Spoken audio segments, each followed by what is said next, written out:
வணக்கம். growth mindset, அதாவது வளர்ச்சி மனநிலைங்கிற வார்த்தைய நீங்க நிச்சயம் எங்கேயாவது கேள்விப்பட்டிருப்பீங்க. இப்பெல்லாம் இது ஒரு ட்ரெண்டான வேர்ட் மாதிரி ஆயிடுச்சு.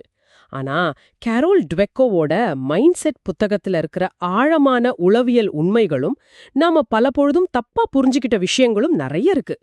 இன்னைக்கு நாம அந்த சர்ஃபஸ் லெவல் புரிதலுக்கு அப்புறம் போய் உங்க சிந்தனை முறைய மாத்துறது எப்படி உங்க வாழ்க்கை முழுவதையும் மாத்தும்னு சும்மா ஆழமா பார்க்க போறோம். ஆமா. இந்த அலசலோட நோக்கமே இரண்டு விதமான மனநிலைகளை பத்தி ஆழமா புரிஞ்சுக்கிறது தான். ஒன்னு நிலையான மனநிலை, அதாவது ஃபிக்ஸ்டு மைண்ட் செட். இன்னொன்னு வளர்ச்சி மனநிலை, growth மைண்ட் செட். இதுக்குள்ள இருக்கிற அடிப்படை வித்தியாசம் ரொம்ப எளிமையானது. உங்க திறமைகள், புத்திசாலித்தனம் இதெல்லாம் பிறப்பிலேயே ஃபிக்ஸ் பண்ணப்பட்டது, அதை மாத்தவே முடியாதுன்னு நீங்க நம்புறீங்களா? இல்ல முயற்சி, அர்ப்பணிப்பு, கத்துக்கிறது மூலமா அதை வளர்த்துக்க முடியும் நம்புறீங்களா? இந்த ஒரு சின்ன நம்பிக்கை வேறுபாடு தான் சவால்களுக்கும் தோல்விகளுக்கும் நாம எப்படி ரியாக்ட் பண்றோங்கிறதையே தீர்மானிக்குது. சரி, இதை இன்னும் கொஞ்சம் பிரிச்சு பார்ப்போம். இந்த நிலையான மனநிலை, ஃபிக்ஸ்டு மைண்ட் செட் கொண்ட ஒருத்தரோட மனசுக்குள்ள என்ன ஓடும்? அவங்க உலகத்தை எப்படி பார்ப்பாங்க? நிலையான மனநிலை இருக்கிறவங்களுக்கு ஒவ்வொரு சூழ்நிலையுமே அவங்களோட திறமையை நிரூபிக்க வேண்டிய ஒரு பரீட்சை மாதிரி தான். அவங்க மனசுக்குள்ள எப்பவும் நான் புத்திசாலியா தெரியவனா இல்ல முட்டாளா தெரியவனாங்கிற கேள்விதான் ஓடிட்டே இருக்கும். ஓ, அப்ப அவங்க ஐடென்டிட்டியே அதுல தான் இருக்கு. எக்ஸாக்ட்லி. இதனால அவங்க தோல்வியை கண்டு பயங்கரமா பயப்படுவாங்க. ஏன்னா அவங்க பார்வையில தோல்விங்கிறது அவங்களோட திறமையின்மைக்கு ஒரு நிரந்தர முத்திரை. அதனாலேயே கஷ்டமான சவால்களை தவிர்ப்பாங்க. ஒருவேளை தோத்துட்டா அவங்களோட இயல்பான திறமை அவ்வளவுதான் எல்லோருக்கும் தெரிஞ்சிருமேன்னு ஒரு பதட்டம். அப்போ முயற்சி பண்றதே ஒரு பலவீனமா பாப்பாங்களா? எனக்கு திறமை இருந்தா நான் ஏன் எவ்ளோ கஷ்டப்படணும் அப்படின்னு நினைப்பாங்களா? சரியா சொன்னீங்க.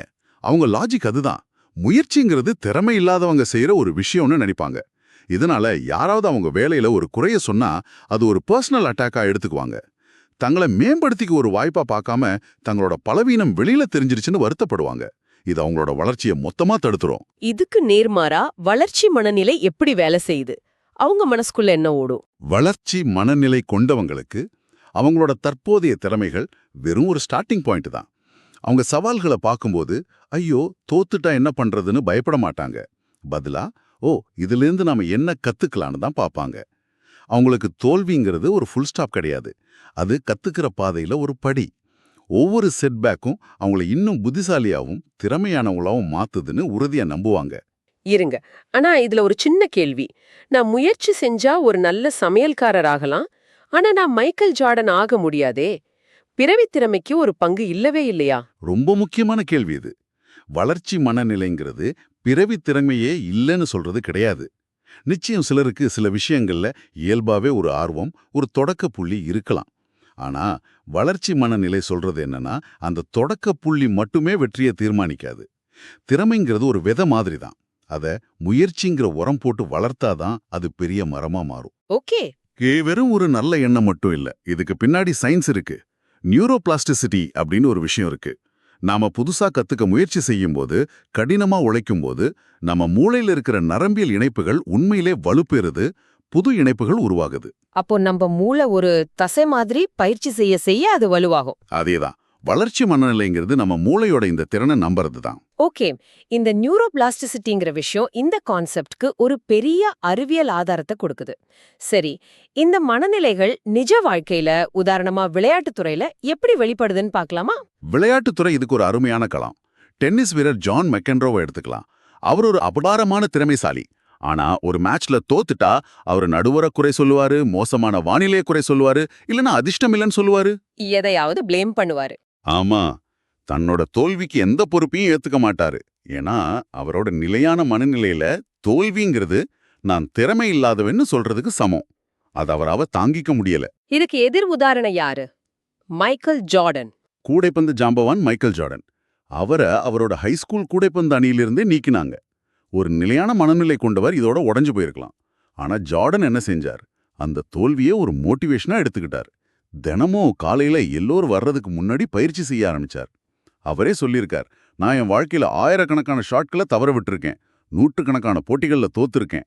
என் வாழ்க்கையில நான் மீண்டும் மீண்டும் தோல்வி அடைஞ்சேன், அதனால தான் நான் வெற்றி பெற்றேன்னு. திறமை மட்டும் போதாது, அதை செதுக்க முயற்சி தேவைன்னு அவர் நம்பினார். அதுதான் வளர்ச்சி மனநிலை. வாவ்! தனிப்பட்ட வீரர்களுக்கு இது சரி. ஆனா ஒரு பெரிய நிறுவனத்தை எடுத்துக்கிட்டா அங்க இந்த மனநிலை எப்படி வேலை செய்யும்?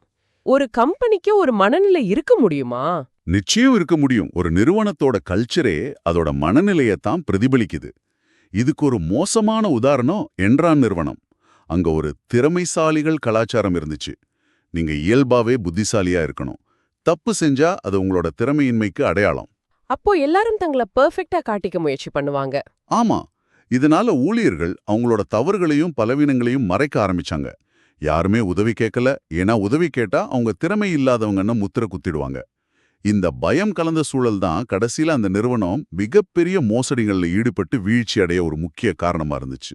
இதுக்கு நேர்மாறான ஒரு உதாரணம் இருக்கா? ஒரு பாசிட்டிவ் எக்ஸாம்பிள். சத்யா நாதல்ல மைக்ரோசாஃப்ட் சிஇஓவா பொறுப்பேற்ற பிறகு செஞ்சதுதான் இதுக்கு சிறந்த உதாரணம். அவர் வந்தபோது மைக்ரோசாஃப்ட் ஒரு நிலையான மனநிலையில இருந்துச்சு. ஆனா அவர் ஒரு பெரிய கல்ச்சரையே மாத்தினாரு. எல்லாம் தெரியும், அதாவது நோ இட் ஆல் மனநிலையில இருந்து எல்லாம் கத்துக்கணும் லேர்ன் இட் ஆல் மனநிலைக்கு கம்பெனியே மாத்தினார். அது எப்படி சாத்தியமாச்சு? ஊழியர்களோட பெர்ஃபார்மன்ஸை மதிப்பிடுற முறையே மாத்தி மத்தவங்களுக்கு உதவுறதையும் தோல்விகள்ல இருந்து கத்துக்கிறதையும் பாராட்ட ஆரம்பிச்சாங்க. புது முயற்சிகள்ல தோல்வி அடைஞ்சா அது ஒரு கரையா பார்க்கப்படல, அது வளர்ச்சியோட ஒரு பகுதியா பார்க்கப்பட்டுச்சு. அது வெறும் ஒரு ஸ்லோகன் இல்ல, அது ஒரு சிஸ்டம் மாற்றம். அந்த மாற்றம் தான் இன்னைக்கு மைக்ரோசாஃப்டோட பிரம்மாண்டமான வளர்ச்சிக்கு அடித்தளம். ஒரு கம்பெனியோட கலாச்சாரத்தையே மாத்துற அளவுக்கு இது சக்தி வாய்ந்ததுன்னா ரொம்ப நெருக்கமான ரெண்டு பேர் இருக்கிற உறவுல இதோட தாக்கம் எப்படி இருக்கும்? ஏன்னா அங்கேயே ஒரு சின்ன கலாச்சாரம் இருக்கு இல்லையா? அருமையான கேள்வி. உறவுகள்ல தான் இது இன்னும் ஆழமா வேலை செய்யுது. நிலையான மனநிலை கொண்டவங்க உறவுகள் ஒரு ஃபேரி டேல் மாதிரி இருக்கணும்னு எதிர்பார்ப்பாங்க. எந்த பிரச்சனையும் இல்லாம, எந்த முயற்சியும் இல்லாம எல்லாம் தானா சரியா நடக்கணும்னு நினைப்பாங்க. ஒரு கருத்து வேறுபாடு வந்தா கூட, ச்சே இது சரியான உறவு இல்ல, எங்க ரெண்டு பேருக்கும் செட் ஆகலன்னு முடிவுக்கு வந்துடுவாங்க. பிரச்சனைய உறவோட தோல்வியா பார்ப்பாங்க. ஆனா வளர்ச்சி மனநிலை கொண்டவங்க அப்படி பார்க்க மாட்டாங்க இல்லையா? ஆமா, வளர்ச்சி மனநிலை இருக்கிறவங்களுக்கு தெரியும், ஒரு நல்ல உறவை உருவாக்க முயற்சி தேவை, நேர்மையான உரையாடல் தேவைன்னு. அவங்க பிரச்சனைகளை பார்க்கும்போது ஒருவரை ஒருவர் இன்னும் நல்லா புரிஞ்சுக்க ஒரு வாய்ப்பா பார்ப்பாங்க. ஆரோக்கியமான உறவுன்னா சண்டையே வராம இருக்கிறது இல்ல, வர்ற சண்டைகளை எப்படி ரெண்டு பேரும் சேர்ந்து கையாண்டு அதிலிருந்து கத்துக்கிட்டு உறவை இன்னும் வலுப்படுத்திக்கிறோங்கிறது தான் நம்புவாங்க. அவங்களுக்கு உறவுங்கிறது ஒரு பயணம். இதை கேட்கும்போது எனக்கு என் குழந்தைங்க ஞாபகம் தான் வருது. நாம பெற்றோர்களா நமக்கு தெரியாமலே குழந்தைங்கள் கிட்ட இந்த நிலையான மனநிலைய விதைச்சிடுறோமா? நம்ம என்ன மாதிரி தப்பு பண்றோம்? இதுதான் இந்த புத்தகத்தோட மிக முக்கியமான பகுதிகள்ல ஒண்ணு. நாம நம்ம குழந்தைங்களை பாராட்டும்போது தெரியாமலே இந்த மனநிலைகளை விதைக்கிறோம். உதாரணத்துக்கு, ஒரு குழந்தை பரீட்சையில நல்ல மார்க் வாங்குது. உடனே நாம வாவ் நீ ரொம்ப புத்திசாலி அப்படின்னு சொல்றோம். இது கேட்க நல்லா இருந்தாலும் இதுல ஒரு பெரிய ஆபத்து இருக்கு. என்ன ஆபத்து? ஒரு குழந்தைய புத்திசாலின்னு சொல்றதுல என்ன தப்பு? நீங்க திறமைய, அதாவது புத்திசாலிங்கிறத பாராட்டும்போது அதை அவங்களோட அடையாளத்தோட ஒரு பகுதியா மாத்துறீங்க. அப்போ அந்த புத்திசாலி பட்டத்தை காப்பாத்திக்க அவங்க கஷ்டமான விஷயங்களை செய்யவே பயப்படுவாங்க. ஒருவேளை அடுத்த பரீட்சையில தோத்துட்டா அந்த பட்டம் போயிடுமேன்னு ஒரு பதட்டம் உருவாகும். அதனால அவங்க பாதுகாப்பான எளிதான விஷயங்களை மட்டுமே செய்ய ஆரம்பிப்பாங்க. தங்களோட வளர்ச்சிக்கு தடையா அவங்களே மாறிடுவாங்க. புரியுது. அப்போ எப்படி பாராட்டணும்? அவங்களோட முயற்சியை பாராட்டணும். அதே குழந்தை நல்ல மார்க் வாங்கும்போது நீ ரொம்ப புத்திசாலின்னு சொல்றதுக்கு பதிலா, வாவ் இந்த பரீட்சைக்காக நீ எவ்வளவு கடினமா உழைச்சிருக்க, அது இந்த பலாவளியிலே தெரியுது, உன்னோட விடாமுயற்சி எனக்கு ரொம்ப பிடிச்சிருக்குன்னு சொல்லணும். இப்போ நீங்க அவங்க கட்டுப்பாட்டுல இருக்கிற ஒரு விஷயத்த, அதாவது முயற்சியை அங்கீகரிக்கிறீங்க. இதனால அடுத்த முறை அவங்க தோல்வி அடைஞ்சா கூட நம்மகிட்ட திறமை இல்லைன்னு நினைக்காம, சரி நாம இன்னும் கொஞ்சம் அதிகமா முயற்சி செய்யணும்னு நினைப்பாங்க. தோல்வி அவங்களுக்கு ஒரு அவமானம் இல்ல, அது ஒரு தகவல். இதுதான் நாம குழந்தைங்களுக்கு கொடுக்கக்கூடிய மிகப்பெரிய பரிசு. இப்ப எல்லோருக்கும் மனசுல இருக்கிற ஒரு முக்கியமான கேள்வி, சரி நான் இத்தனை வருஷமா ஒரு நிலையான மனநிலையோட வாழ்ந்துட்டேன், என் மனசுக்குள்ள அந்த உன்னால முடியாதுங்கிற குரல் கேட்டுக்கிட்டே இருக்கு, இத மாத்த முடியுமா? இது சாத்தியமா? நிச்சயம் முடியும். ஆனா இது ஒரு ஸ்விட்ச் மாதிரி கிடையாது. ஆன் பண்ணா வளர்ச்சி மனநிலை, ஆஃப் பண்ணா நிலையான மனநிலைன்னு இல்ல. நம்ம எல்லாருக்குள்ளேயும் ரெண்டுமே இருக்கும். உதாரணமா, என் வேலையிலே எனக்கு வளர்ச்சி மனநிலை இருக்கலாம். ஆனா ஒரு ஐக்கியா ஃபர்னிச்சரை அசெம்பிள் பண்ணும்போது என் நிலையான மனநிலை, உன்னால இது முடியாதடா சாமின்னு கத்த ஆரம்பிச்சிடும். ஆமா. அதனால முதல் படி, நம்மகிட்ட எப்போ எந்த விஷயங்கள்ல இந்த நிலையான மனநிலை வெளிப்படுதுன்னு கவனிக்கிறது தான். ஓகே, கவனிச்சாச்சு. அடுத்தது என்ன? அடுத்தது, அந்த நிலையான மனநிலையோட குரலுக்கு ஒரு பேரு கொடுங்க. அத மிஸ்டர் பெர்ஃபெக்ட்னோ அல்லது பயமுறுத்தும் பூதமோ கூப்பிடலாம். ஒரு சவாலை எதிர்கொள்ளும்போது அந்த குரல், தோத்துட்டா எல்லாரும் உன்னை பார்த்து சிரிப்பாங்கன்னு சொல்லும். அந்த குரலை கவனிச்சு, ஓகே மிஸ்டர் பெர்ஃபெக்ட், நீ மறுபடியும் வந்துட்டியான்னு அதை அங்கீகரிக்கணும். அத அங்கீகரிச்சுட்டு அது கூட சண்டை போடணுமா? சண்டை போடக்கூடாது. அதுக்கு பதிலா வளர்ச்சி மனநிலையோட அதுக்கு பதில் சொல்லணும். அந்த குரல் உன்னால் இதை செய்ய முடியாதுன்னு சொல்லும்போது, நீங்க உங்களுக்குள்ள நான் இப்போ இதை செய்ய முடியாம இருக்கலாம், ஆனா நான் முயற்சி செஞ்சா கத்துக்க முடியும், அல்லது இது கஷ்டமா தான் இருக்கு, அதனால தான் இது வளர்ச்சிக்கான ஒரு நல்ல வாய்ப்புன்னு பதில் சொல்லணும். இந்த உள் உரையாடலை மாத்துறது ஒரு பெரிய சக்தி வாய்ந்த கருவி. அப்புறம் செயல். அந்த பதிலுக்கு ஏத்த மாதிரி செயல்படணும் இல்லையா? சரியா சொன்னீங்க. தோல்வி பயத்தால நீங்க தவிர்த்த விஷயங்களை சின்னதா செய்ய தொடங்குங்க. ஒரு புது மொழியை கத்துக்க ஆசையா? முதல் 10 வார்த்தைகளை கத்துக்கோங்க. ஒரு புது கருவியை வாசிக்க பழகணுமா? முதல் பாடத்தை முயற்சி பண்ணுங்க.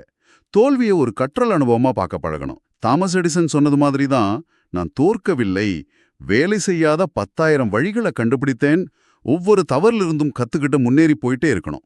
அப்போ மத்தவங்க நம்ம கிட்ட சொல்ற கருத்துக்களை, அதாவது ஃபீட்பேக்கை ஏத்துக்கிற மனப்பான்மையும் ரொம்ப முக்கியம்.